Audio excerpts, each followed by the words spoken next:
recording studio हरदी होली है डरकावा वाला डरे बरा के पसंद है होली आगे डरकावा वाला डरे बरा के पसंद है होली आगे जय हो ना घूमेल ना तो रंग दे तो चोली आगे जय हो ना घूमेल ना तो रंग दे तो चोली आगे डरकावा वाला डरे बरा के पसंद है होली आगे डरकावा वाला डरे बरा के पसंद है होली आगे जय हो ना घूमेल ना तो रंग दे तो चोली आगे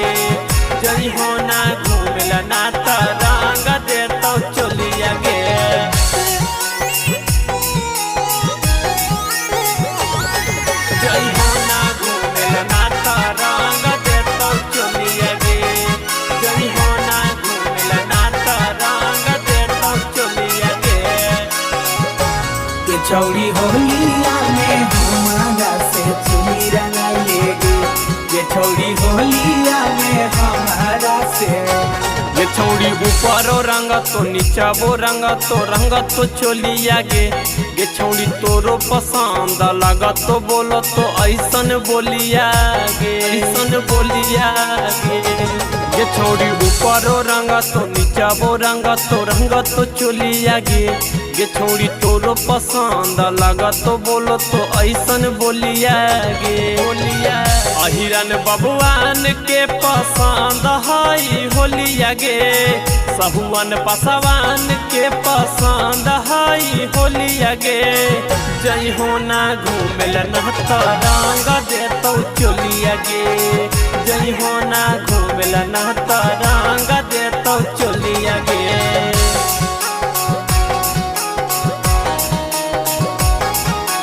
सारा रा पूरा ना मानो होली है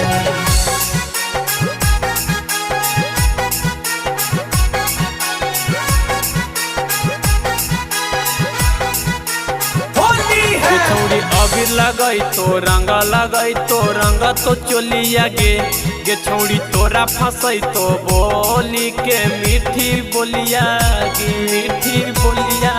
गे छौड़ी अबीर लगई तो रंग तो चोली आगे गे छौड़ी तोरा फंसई तो बोली के मीठी बोलिया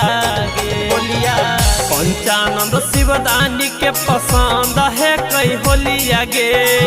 पंचानंद शिवदानी के पसंद है कई होली आगे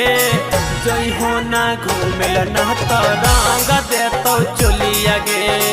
जय हो ना घूमेल ना तो रंग दे